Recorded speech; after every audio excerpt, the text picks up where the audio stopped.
Welcome to the Alchemy of Business Show with your host, Steve Rodgers.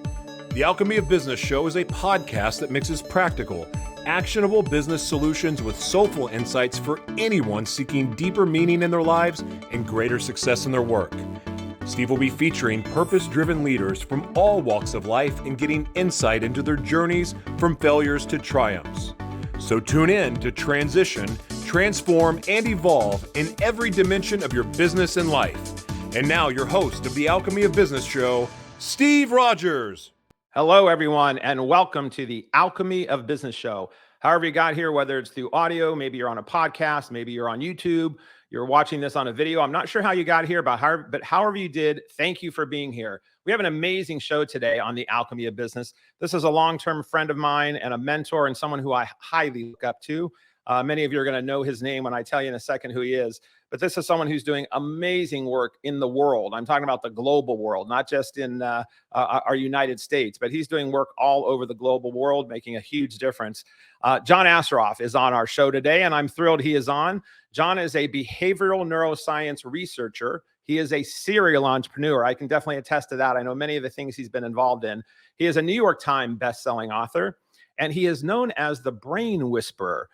He is one of the leading high-performance success coaches in the world. He is a behavior neuroscience researcher. And what this means is through his research and findings, he's been so sought out that he's been on Larry King Live. He's been on Anderson Cooper, the Ellen DeGeneres Show. And as a CEO and founder, early in his days, before he got into the brain science, he was also in the business world in real estate. And he grew a RE/MAX franchise in Indiana as a startup to 85 offices and doing with 1,200 real estate agents that he grew to. And then he was doing over $4 billion in sales volume a year. And this was a while back. So that is a lot of houses when you add that up to get to $4 billion. John was also one of the founders of Bamboo IPIX, which went public. This was a company that was early days in real estate where they were doing stitching photos together to have the first round of kind of video tours. They went public on NASDAQ with a market cap of $2.5 billion and had a great run with that. John went on to write numerous books. He had 2 best-selling books, and he's been translated into 35 languages. He's the creator of Inner Size, and it's a movement that he has been featured in now 11 movies, including the blockbuster hit you've probably heard of, The Secret, and Quest for Success with Richard Branson and the Dalai Lama. We're going to talk about that today on the show. He is the CEO of My Neuro Gym, and it's a company based in San Diego. And he's dedicated to helping individuals strengthen their mindset so they achieve their goals and dreams faster, easier, and better than ever before. So welcome, John Assaraf. Hello there, Mr. Steve Rodgers. Great to be with you. Hey, great to be with you, John. It's been decades we've known each other, and every time I see you or have a time to glance at your bio, I realize how many things you've done in your life. So you probably sometimes when you're hearing your bio read, go, wow, I actually have done all those things. It's probably even amazing to you, I would guess, at times. It is at times. I wish it was shorter. It was like there's a lot of we're trying to pack in there. And I guess that's what happens when you've been on the planet for over 60 years and you look to achieve as much as you can while you're alive, like I do. Well, you've always been hungry for that. I mean, since I early met you, decades ago, you have been on this quest of this finding more about yourself, finding more about making a difference, learning about business that you've accomplished at a very high level of success. Where do you think that drive originally came from? Because I know in one of your first books, you talked about maybe using that early on stuff for Strive and selling stuff in a whole different way. But how long early in your life did this quest for more or success or evolution come from? At what stage do you remember that? 6, 7, 8 years old. My family had moved from Israel to Montreal. My father was a cab driver. And up until about 5, I remember things were happy, things were fine. And then my parents wanted to get away from the wars in Israel. And so they moved to Montreal. And my father gave up having a restaurant and nightclub in Israel. And he was a cab driver. And from what I was told later on, my father was a gambler. And gambled away the money that he made during the day as a cab driver, playing horses or cards. And I remember my parents' struggles began then. And there was always fights in our house around the fact that it was gambling. There was no money, no money, no money, no money, no money, no money, no money. And so I remember as a young kid, 8, 9, 10 years old, I started to deliver flyers, in the buildings that we lived in, because I saw little ads in the comic books, to deliver these flyers and make like a penny a flyer, or a penny for every 10 flyers. And I felt that my mother didn't feel safe. There were always fights in the house. And I remember at a very young age saying, I have to make money. I have to make money. I have to make money, because I felt that the insecurity was there. Yeah. The struggles were there.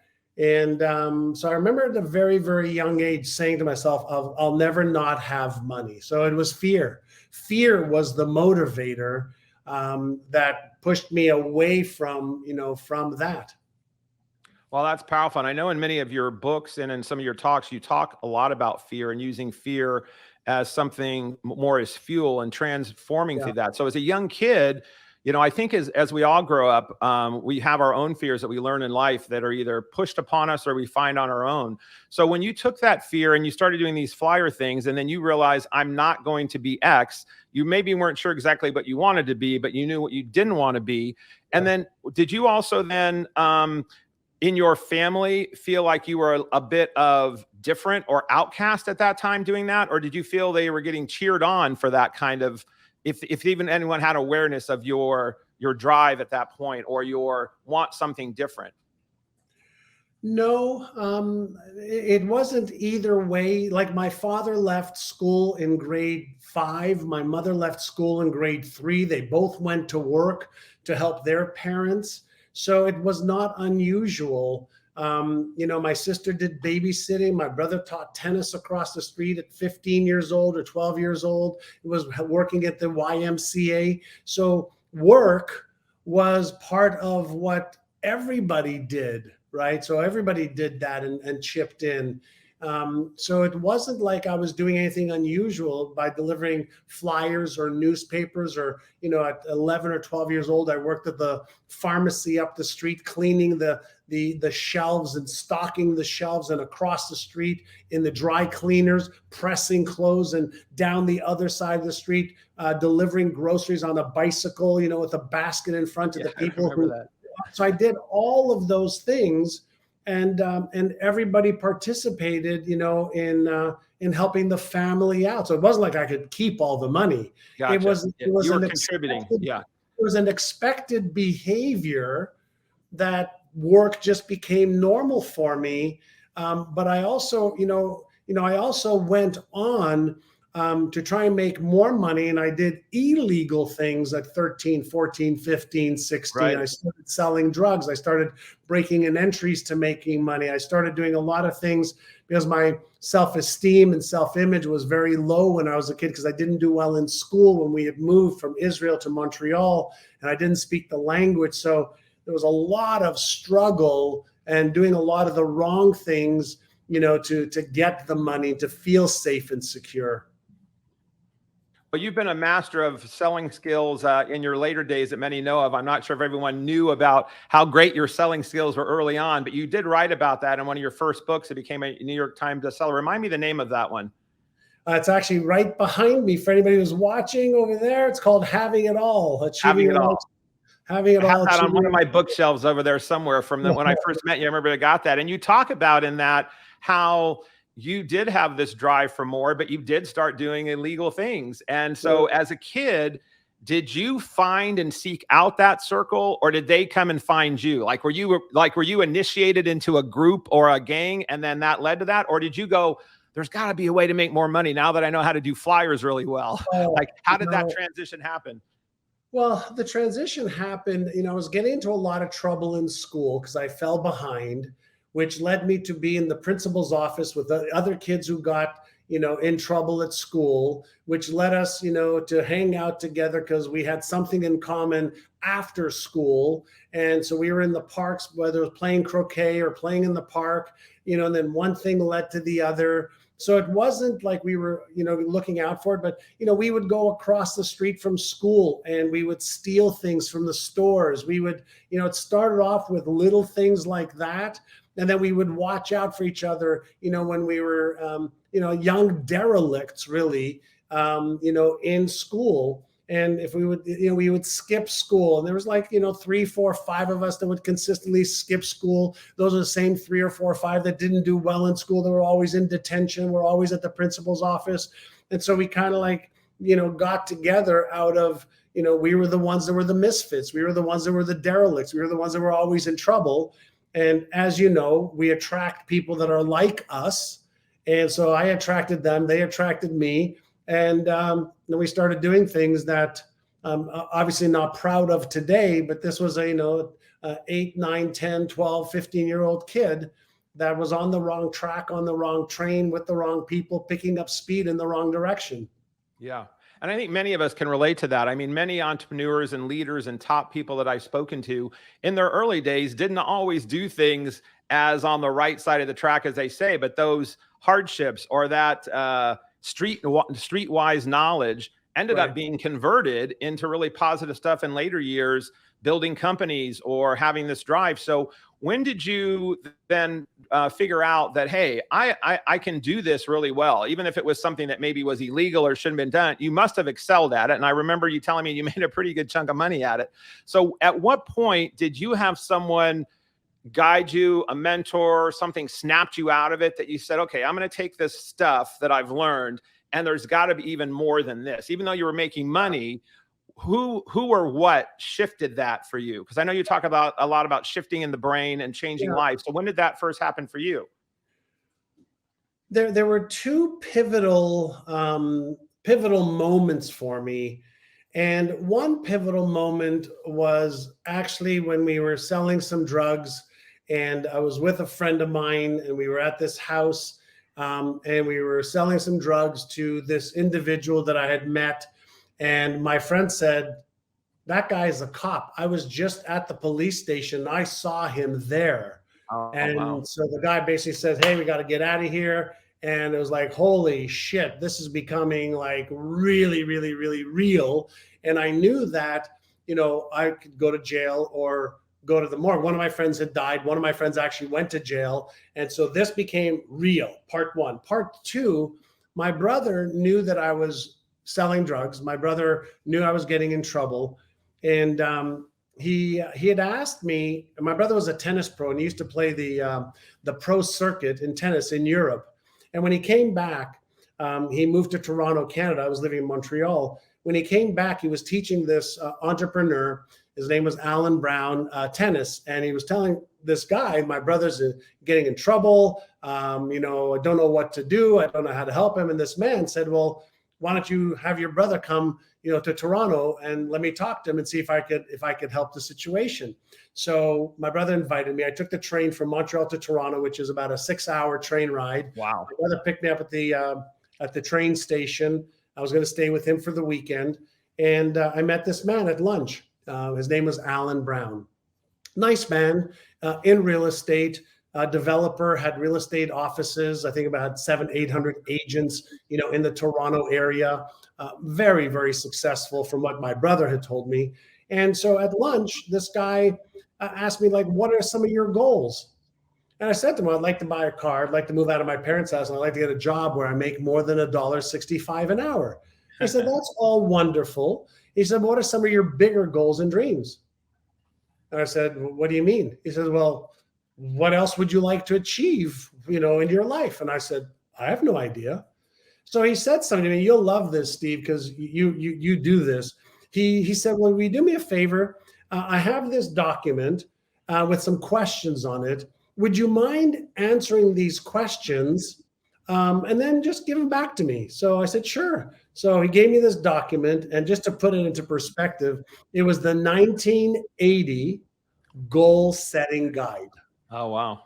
So I get this document, I open up the first page, and the first question, Steve, says, at what age do you want to retire? And I'm 19 at the time, and I'm like, retire? I want a good job. Right. Like I said to Mr. Brown, I said, what am I supposed to put here? And he said, just pick a number. And so I said, okay, 45, 26 years later. The next question said, upon retirement, how much net worth do you want to have?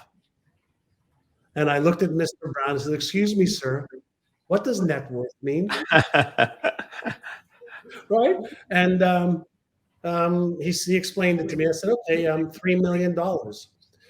Where would you like to travel? What kind of car would you like to have? What kind of home would you like to have? What kind of clothes would you like to have? Who would you like to help? What kind of experiences would you want to have? And it asked all these questions that I never even thought of. So I wrote out, travel the world first class, retire my parents, Italian wardrobe, 4-bedroom house, Mercedes-Benz convertible. I wrote all this stuff out and I gave him back the document and he looked at it and he said, this looks like a great life. He said, I'm going to ask you one question, and the answer to this one question will determine whether you achieve every one of these things. And so I'm sitting there a little cocky, thinking in my own mind, Steve, yeah, sure, one question. And he leaned in and he said, are you interested in achieving these things, or are you committed to achieving them? Yeah, great question. And I said, I was thinking in my own head, interested, committed, interested. I'm like scratching my head. And so I asked him, I said, excuse me, Mr. Brown, what's the difference? And he leaned in again. He says, if you're interested, you'll do what's easy and convenient. If you're interested, you'll allow your present circumstances and your old results control your thinking. You'll allow yourself to be hindered what you currently believe. You'll allow yourself to accept what is. But if you're committed, you'll upgrade your identity to match this new destiny. You'll upgrade your knowledge, you'll upgrade your skills, you'll get the new beliefs required to achieve these goals, and you will develop the habits that are consistent with the achievement of these goals. So, son, he says, which are you, interested or committed? Steve, I don't know why, but I just said, well, in that case, sir, I'm committed. Good and for you. He reached out his hand and he says, in that case, I will be your mentor. Oh, wow. I said, thank you. What's a mentor? That is a great story. I think I remember hearing that a little bit before, but not like in this intensity of and I'm just picturing you at that table and wow. And talk about laws of attraction of you being on the wrong side of the track, having a brother who loved you enough to connect to that, you going on a train 6 hours to go do that, and then having this man at your life at the right place and right time, and you answering. And little did you know, probably at that moment, you were creating the first beginnings of what you became also famous for, of dream boards. You were like mapping that out, and then eventually that became vision. So, wow. So did you say, I accept, you're my mentor, I'm in, or did you think about it? I said, thank you. He said, well, he told me what a mentor was. I said, thank you. And then this is where this gets interesting, right? Because then he says, great. He says, I want you to move from Montreal to Toronto. Oh, wow. I said, well, what do you mean you want me to move from Montreal to Toronto? I don't know anybody here other than you and my brother. I don't have a job. I don't have money. He says, stop. See how fast you're allowing your present circumstances to control your thinking? I said, what do you mean? He said, you're telling me you can't do it and all the reasons why you can't. He said, lesson number 1, first you make decisions, then you figure out how. I said, that. but I don't have any money. I don't have a job here. I'm making $1.65. He says, stop. There you go again. First rule, make decisions first, then you figure out the how. I said, fine. I was frustrated. I said, fine. I'll move to Toronto. And my brother says to me, you can live with me for a while. I said, thanks. Mr. Brown says, great. The next thing, I want you to enroll in the real estate class. It starts on May the 5th. It's 5 weeks. It's $500. I said, what? You want me to go back to school? I said, I failed English and I failed math in grade 7. I left high school in grade 11. I don't do well in school. I don't want to go back to school and I don't have $500. He goes, stop. Here you go again. Look how conditioned you are to finding the problem. I'm telling you what I need you to do in order to achieve this goals and this dream that you just had. And you're giving me stories and reasons and excuses. And guess what? Your desire for the vision and the goals has got to be bigger than all your old stories and excuses from the past. Are you committed to coming to Toronto? Yes. Are you committed to getting to real estate and finding the money? And I reluctantly said, like, fine. Like I was angry, fine. Right, yeah. I ended up moving literally 3 weeks later. I borrowed money from my brother, my sister, and my father. I rolled into the real estate class at Humber College in Toronto, May 5th, 1980. June 20th, I got my real estate license. I passed the test. And Steve, do you know why I remember those dates so well? Why?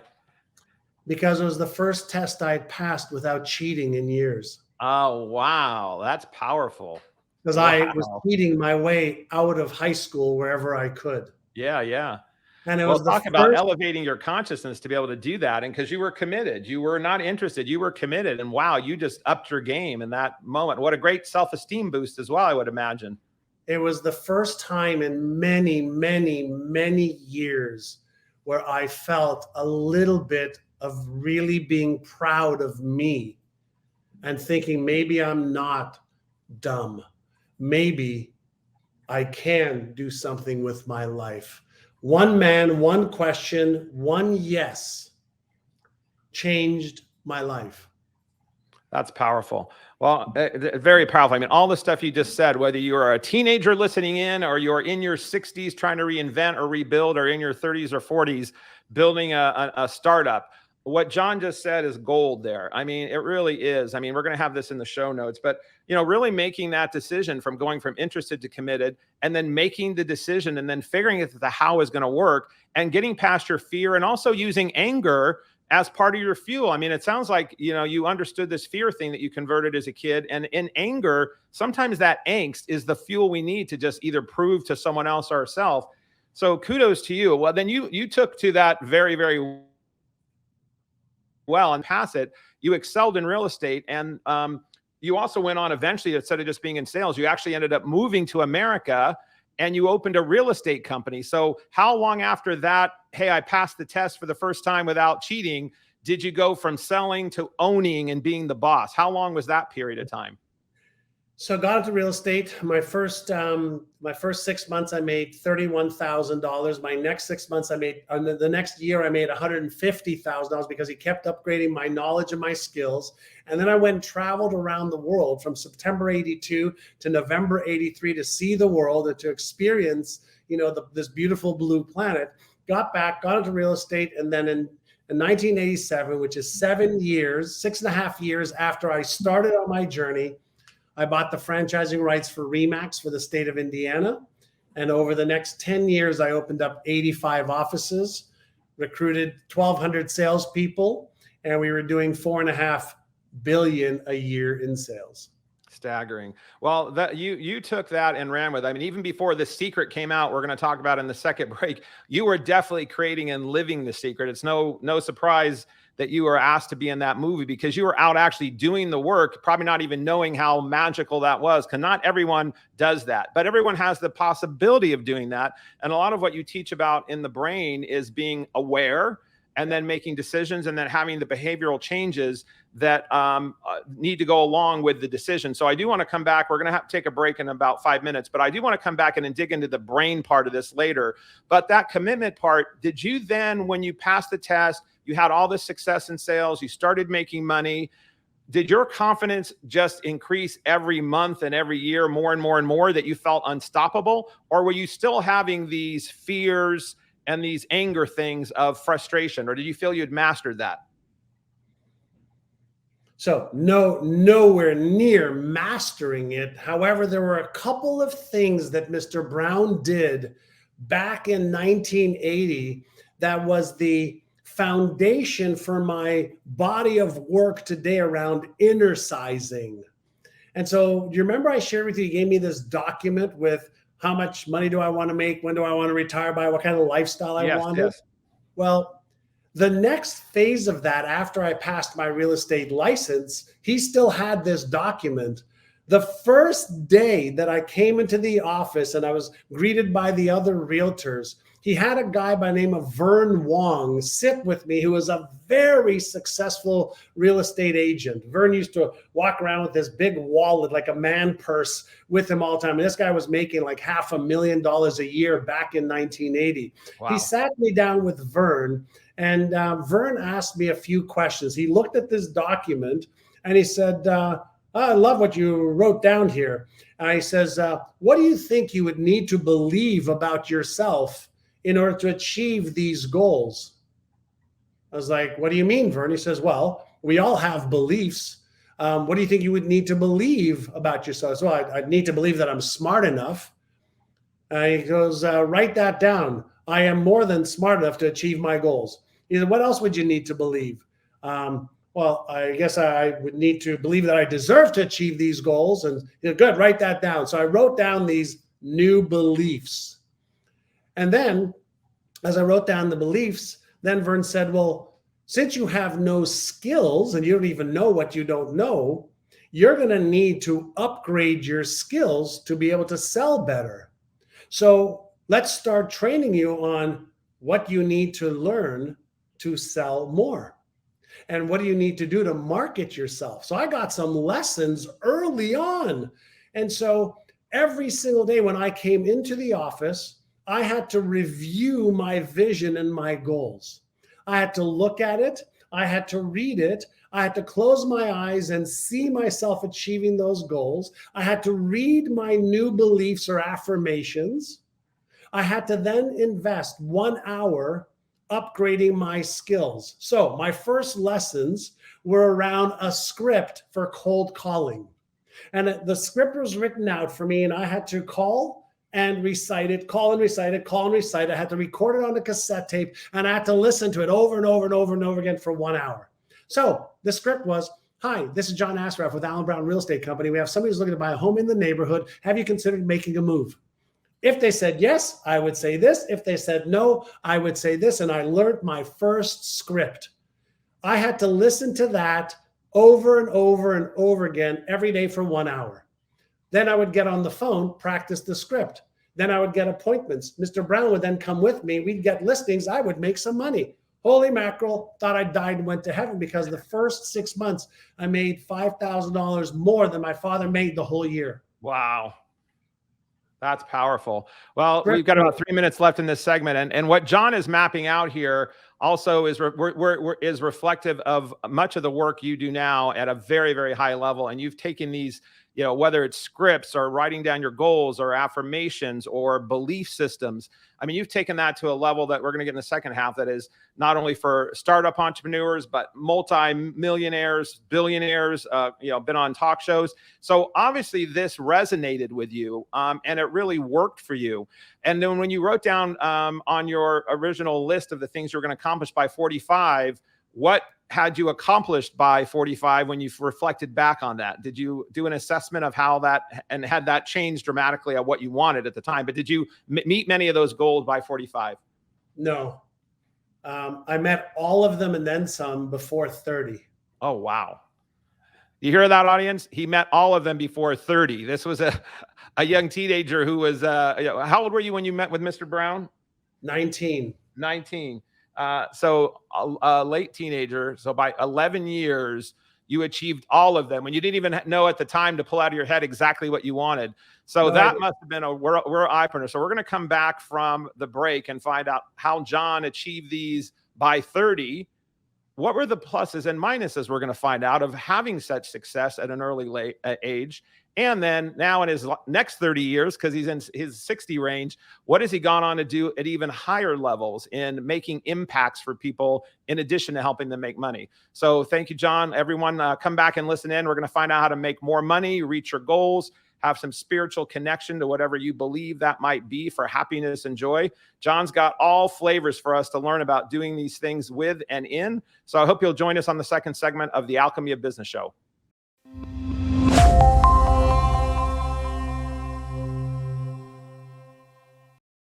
Hello, and welcome back to the Alchemy of Business Show. Thank you for listening in or viewing in, however you got here. We've been having a fascinating conversation with Mr. John Assaraf, who is a a master of many things, serial entrepreneur. He studies the brain. And we were talking about before we got onto the segment, how in his early days, he was a little bit off track, got on track, got some mentorship, follow the principles he was being given by his mentor, and reached and exceeded his goals by the time he was 30 that he did not think he was going to hit till he was 45.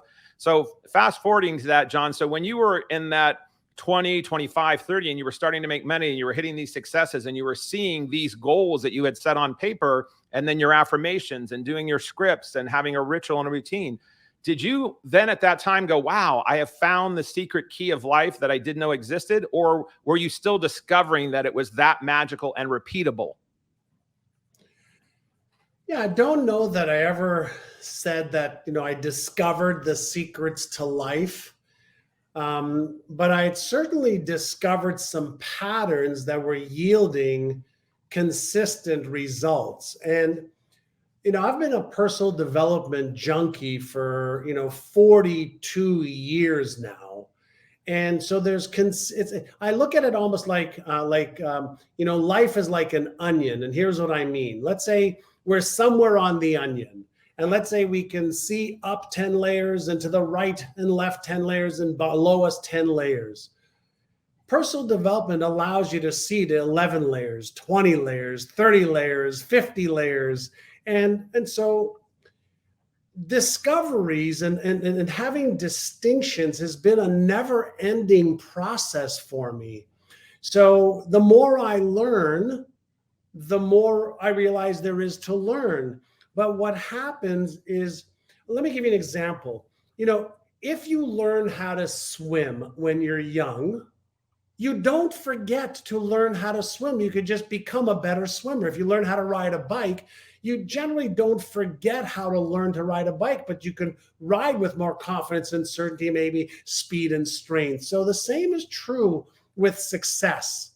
Once you learn the formulas, then it's a function of implementing the foundational formulas that work. It's like the Rubik's Cube, right? If you know how to do the 2x2, you can start to solve 3x3 or 4x4, 5x5, 6x6, or the various different Rubik's Cubes. So I don't think I ever have stopped learning and growing because there's so many things to learn and grow in. And for me, I've wanted to make my life a masterpiece, not just my business success, but I want to make sure that my health, my relationship, my spiritual connectedness, my family, my children, my wife, my friendships, my contribution, the fun and experiences that I have give me the sense that I have a life that I'm proud of and that I can have impact and influence. And more importantly, that I could feel proud that I'm using my life in a way that is worthy of life itself. So you learn the fundamentals, and once you have those, then you can get better and better and better at those things.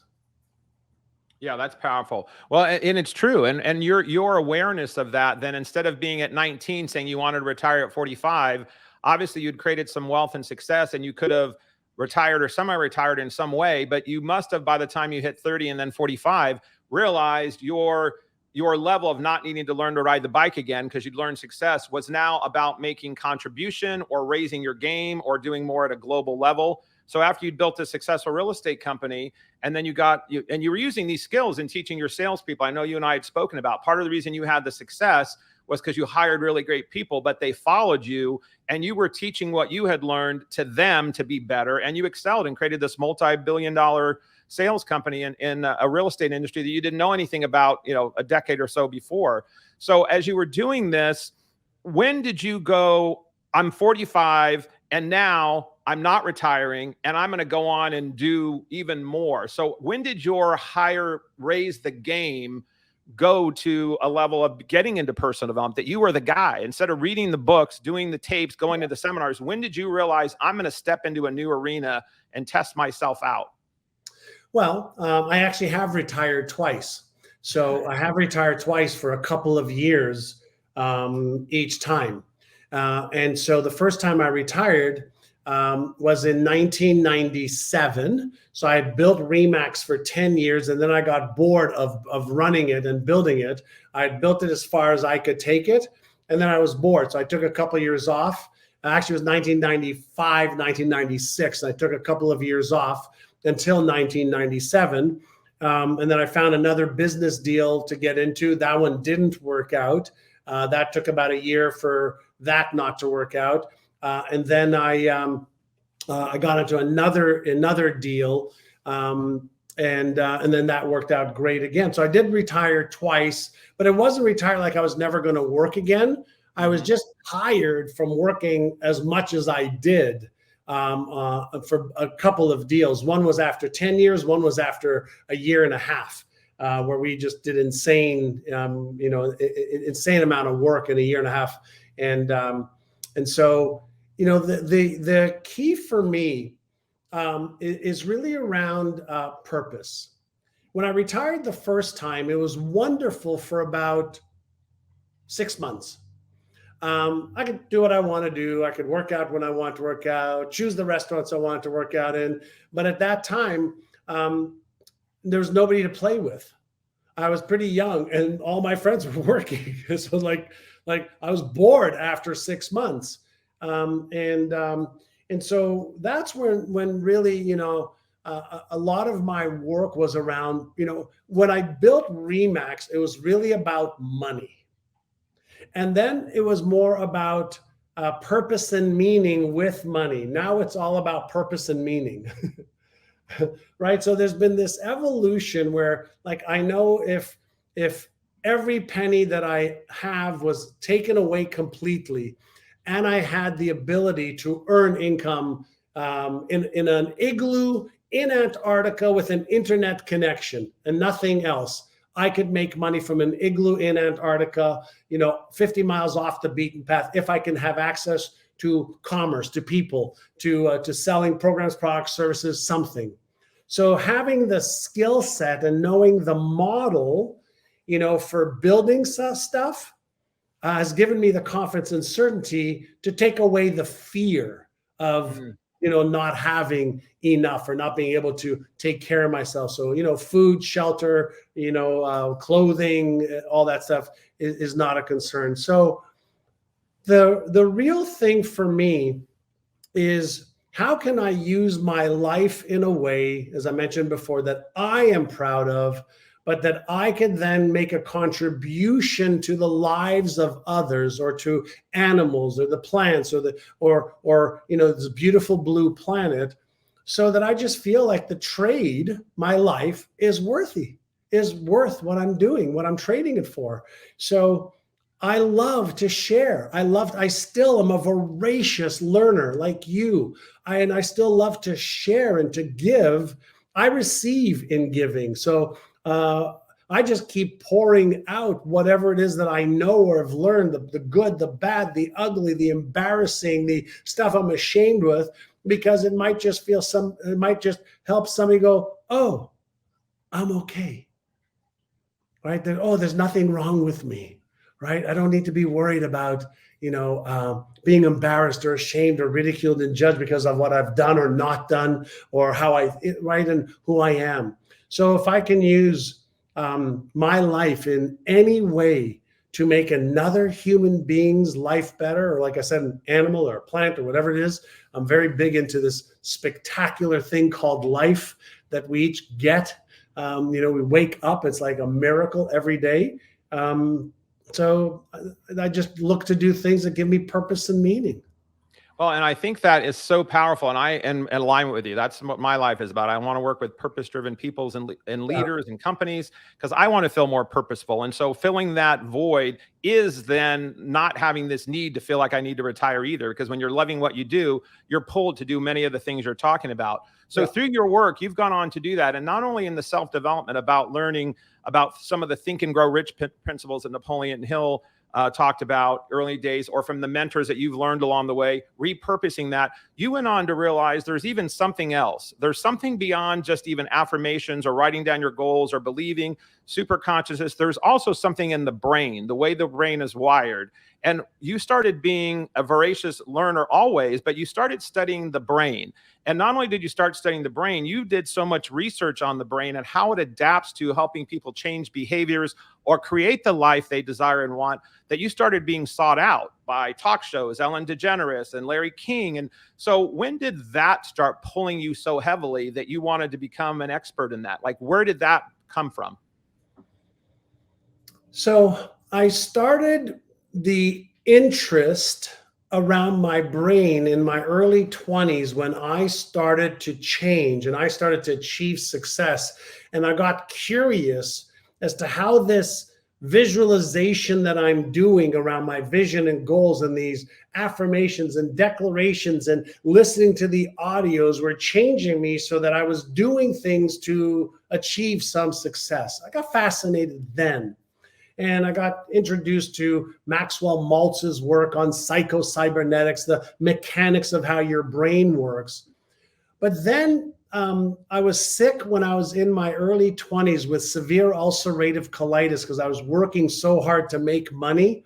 I had ulcers in my colon, and I saw something on TV. The doctors were talking about something called psychoneuroimmunology, which is basically the mind-body connection, that you can control what's happening in your body with your mind.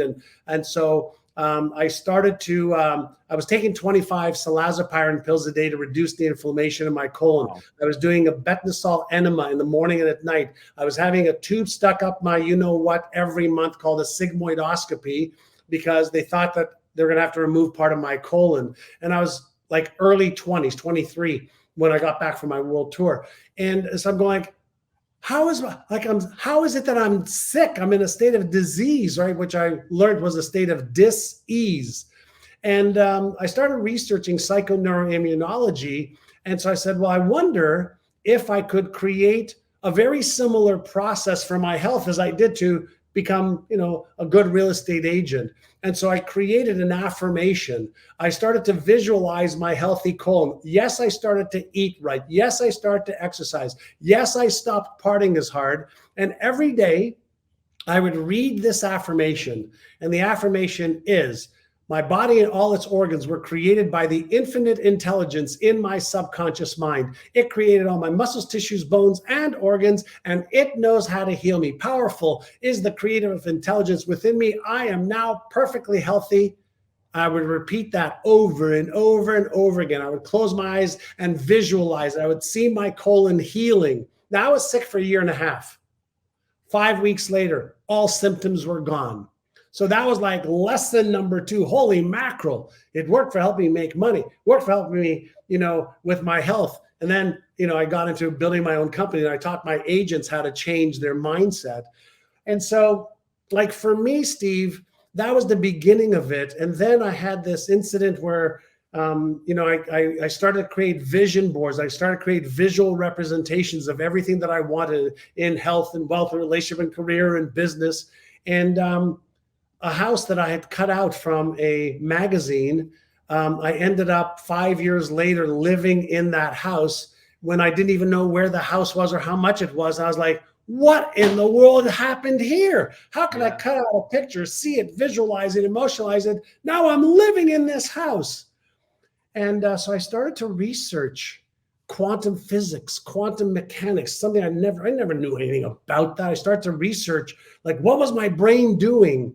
And in doing that, I started to get some answers around the human brain that we used to think that we were hardwired. Well, we discovered we're not hardwired, that our brain is plastic, and the discovery of neuroplasticity by Dr. Michael Merzenich, that the brain's making new connections. Those connections fire off electrical signals that release neurochemicals into your blood. Those neurochemicals we call our feelings, that we're molecular beings and we are vibrating and oscillating at the atomic rate of the neurochemicals in our body. I just got fascinated with like, wow, that's all happening in me.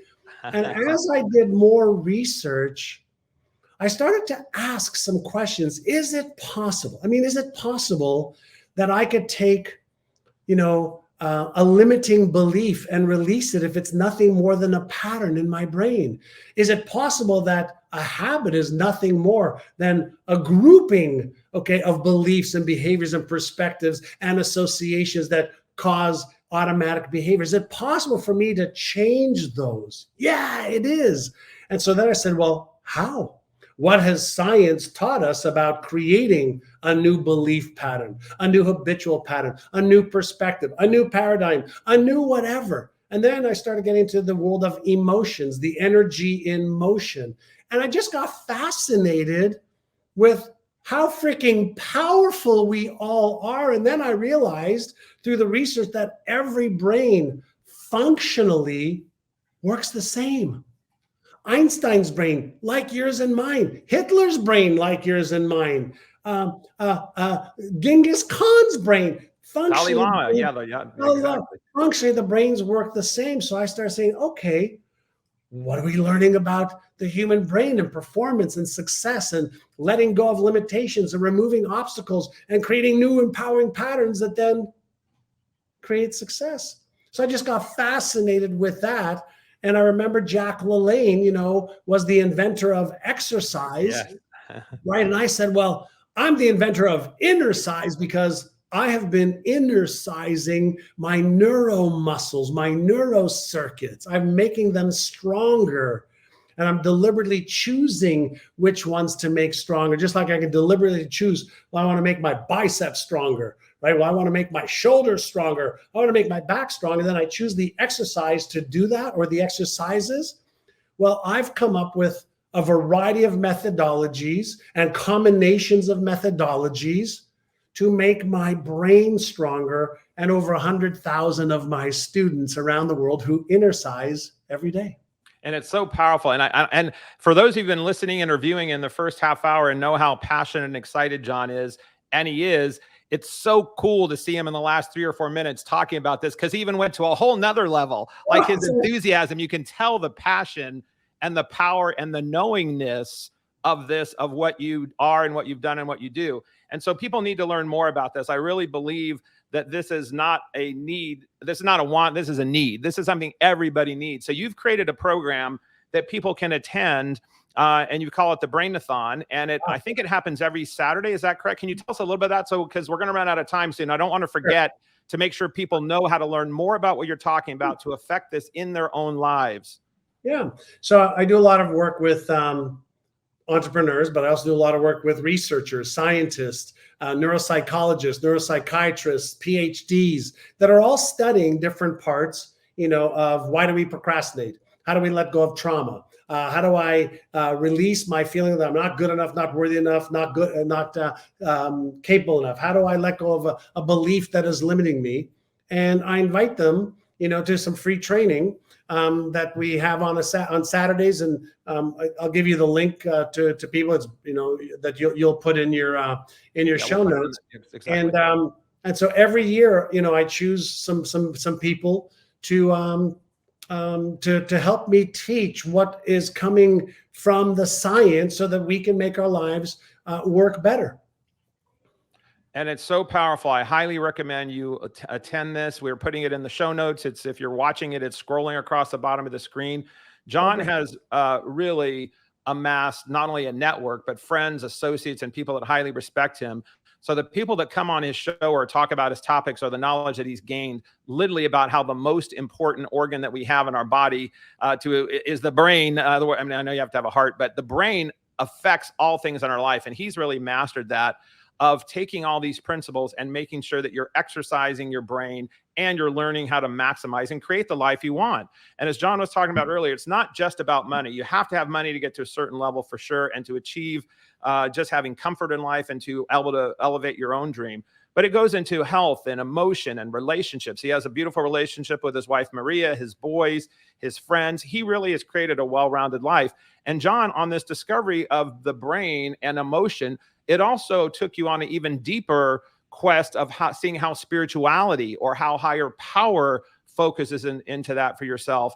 And so I'm curious on how, when you started studying the brain, which is this instrument that uses energy and thoughts to create, how has your your views or understanding shifted from being a boy born in Jerusalem, traveling the world and having your own beliefs, to now being this mega global guy who helps people understand to have better lives. How has spirituality affected this for you? Any effects of this on your work?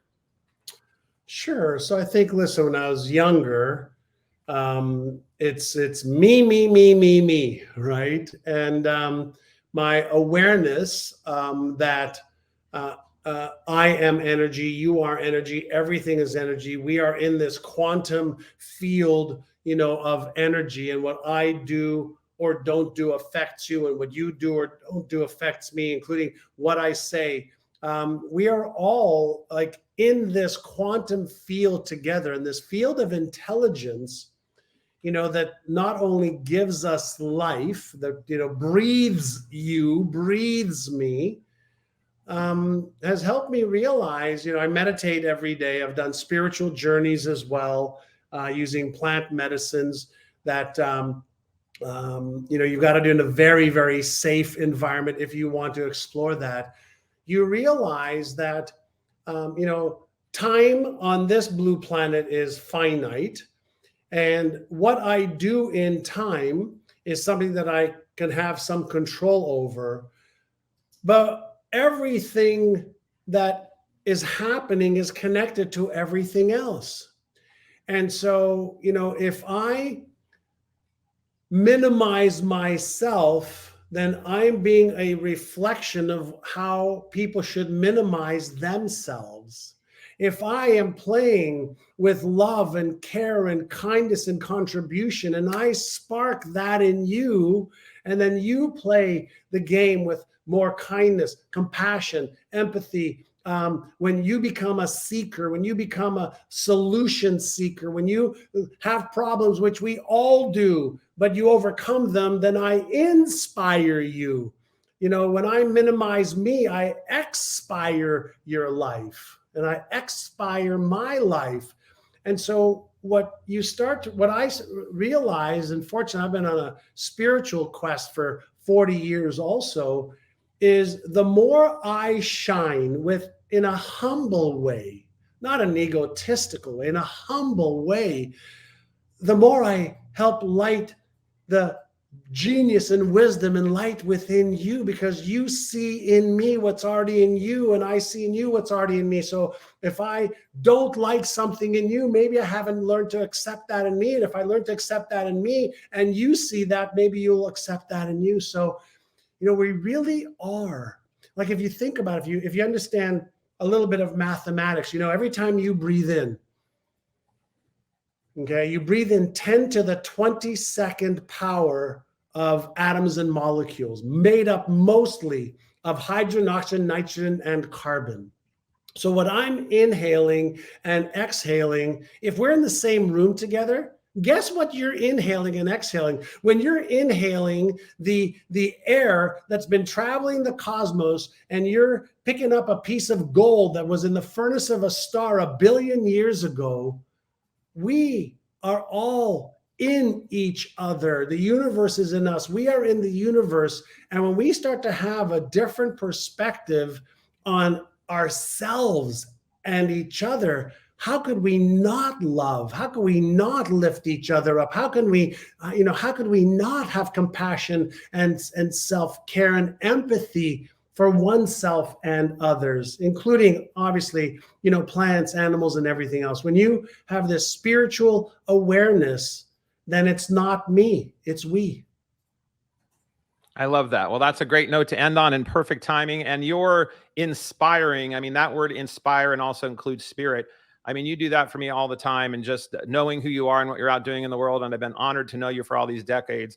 And I know there's millions of people that have been inspired by you being so authentic with your work, your truth, who you are, and sharing this wonderful news about figuring out how we can all be having more kindness, compassion, empathy. And as you said, as we're downplaying our ego and our us, as us as ourself and you, and we're helping others be we, you are bringing out the genius in others. So thank you for doing that, John, and for bringing out the genius in me and for all out there, because we all have contributions to give, and you're a great conduit and a great caller of that. So Thank you so much for being on the show. I know our listeners are going to get just amazing content and inspiration from this. So thank you for being on the show. Thank you so much, Steve. And I love and respect you and who you are in the world too, my friend. Thank you. Thank you, John. And everyone, thank you so much for listening in on the Alchemy of Business Show. John Assaraf brought some great wisdom today, and we're going to make sure we share this with everyone, and we hope you do as well. If you like the show, please subscribe and share with others, and go on and go forth and prosper and do good and help others find through you kindness, compassion, empathy, and goodness and inspiration. Thank you, everyone, for listening in. And that concludes this episode of The Alchemy of Business with your host, Steve Rodgers. If you found value in today's broadcast, please consider liking, subscribing, sharing with friends, and leaving a review. Thank you so much, and we'll see you next Thursday for another episode. Be blessed and see you soon.